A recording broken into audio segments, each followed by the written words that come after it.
Sometimes I think we take Marvel movies and shows for granted. We get them so often now that it can be hard to remember a time when they were truly rare. This was the case in the late 70s and early 80s, when the only Marvel characters that were being properly shown were in low-budget corny TV shows, and two of these shows were Lou Ferrigno's The Incredible Hulk and Nicholas Hammond's The Amazing Spider-Man. At one point, these two shows almost crossed over to do a movie. So, what if it happened?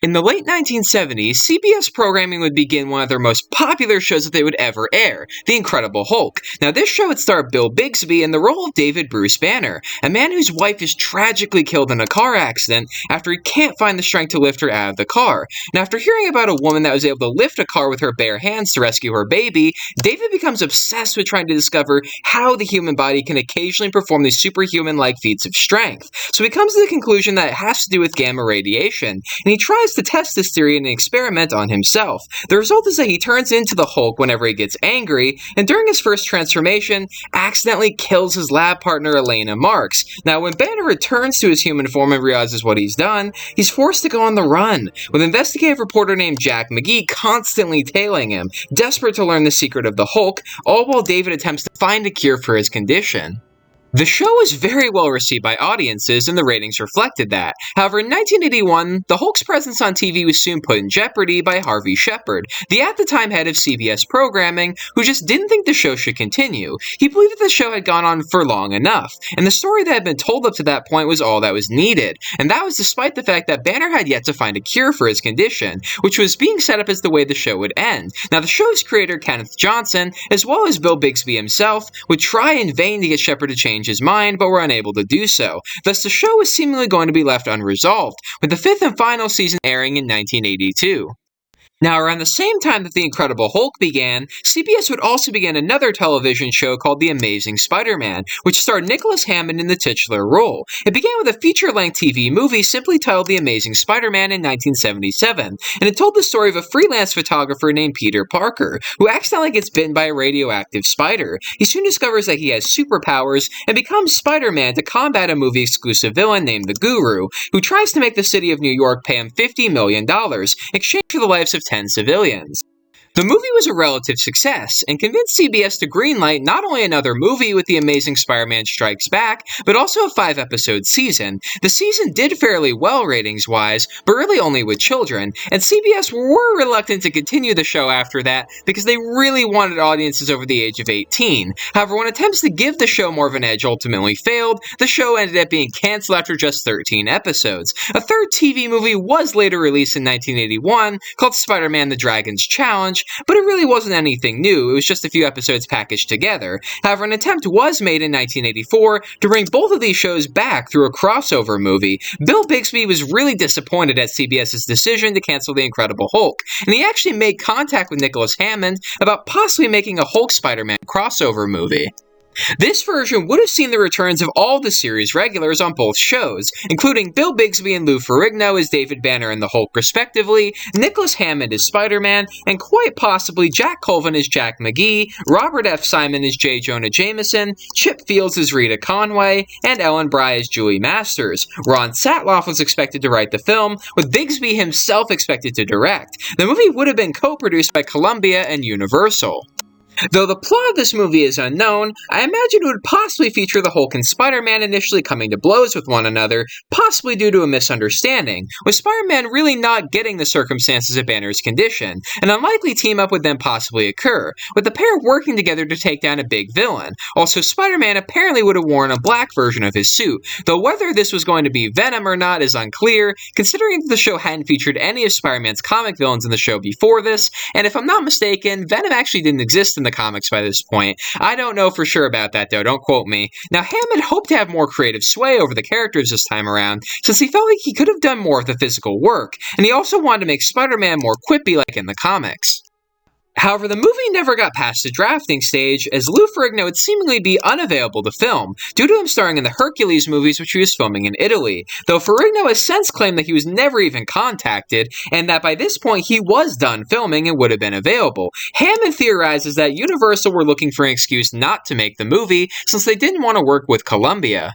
So what do I think of a Lou Ferrigno-Nicholas Hammond crossover movie? Honestly, hell yeah. Like, I honestly think that this would be awesome. Because Lou Ferrigno, he was a great Hulk. And so Bill Bixby was a great David Banner as well. And, I mean, those two really, really wanted to be able to do a movie together. Because Hammond has talked in interviews about how much he really wanted to have worked with Bixby. And how much it disappointed him that they never got the chance. And I really think that they deserved it. I think it would have been really cool, you know? Because nobody was really ready for Lou Ferrigno's Hulk to stop. Nobody wanted to be over at season 5 except for, you know, Harvey Shepard. Plus, this could have been a redemption because, as I said, Nicholas Hammond's Spider-Man didn't do that well. I mean, it really only did well with small children. Pretty much everybody that wasn't a small child thought the show sucked, or at least was really bad, you know, budget-wise, because the budget wasn't that great, so the effects weren't that great. I think Nicholas Hammond honestly gets a bad rap as Spider-Man. I think he's pretty underrated. Like, you know, if you ask me to rank the 4 live-action Spider-Man, of course he's going to be at the bottom compared to the other 3, but that's mostly just because of the budget, honestly. I don't think Hammond himself is to blame at all, and I think it would have been really cool to see these two cross over, because then maybe Hammond could actually show that he's a really good Spider-Man in a movie, you know, that more people would actually watch, you know what I mean? Not to mention, I think a crossover this magnitude would be impossible to ignore, considering that the Hulk was so popular because of that show, and Spider-Man, you know, his show wasn't that popular, but, you know, it was still Spider-Man, and Spider-Man has always been Marvel's most iconic character, so just the prospect of seeing those two cross over, even if it wasn't the Spider-Man that people really wanted to see at the time, I think people would still watch it. I think the ratings of this movie would have been fantastic. I don't know if it would have been a good movie, though. I think it possibly would have been good. The budget would have held it back, but I've said in other videos, I don't think that bad effects ruin anything. Like, if the story is there and the acting is good, I don't care if the special effects are crap. I really don't, honestly. So I definitely think with the right people behind it, this could be good. I know Nicholas Hammond, as I said, he's a fantastic actor. He was in The Sound of Music before he was in Spider-Man, and he was just recently in Once Upon a Time in Hollywood. So, you know, the guy's talented. And, you know, Bill Bixby, he was also fantastic. And Lou Ferrigno, you know, he was a good Hulk, you know, for what he was able to do with the character, you know what I mean? It's not like he was really talking or anything, but, you know, he did what he could with the character, and I think he did a good job. So the talent is there. Then you have all these good supporting characters like J. Jonah Jameson involved and Jack McGee, who I think would have been cool to see, you know, in this crossover setting. It would have been great to see J. Jonah Jameson's reaction to the Hulk, that's for sure. It would have been great to see the Hulk in New York City, because as far as I know, he was never in New York City in the show. Correct me if I'm wrong, I haven't seen all the episodes or anything like that, but I don't think he was in New York in the show.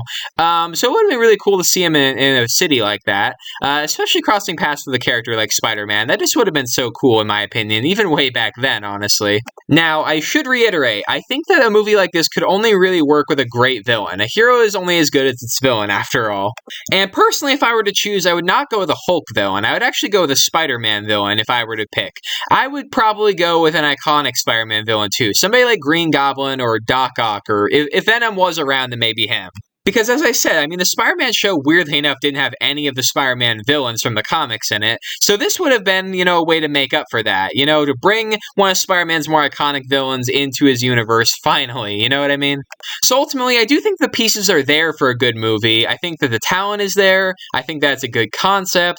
It just really needed to work. Like, it needed to be done right. It needed to have a really good villain, and it needed to have the studio support that it really needed. It needed to have a good budget, and I think the fan support would have been there. So this movie sounds like it would have been possibly great. I mean, I don't even think if the movie sucked, it would actually be that bad. I think the ratings of it would still be really good, and I think it would have been treated like a big deal even back then. So, at least it would have that going for it, and it would be really cool to see anyway, even if it wasn't that good.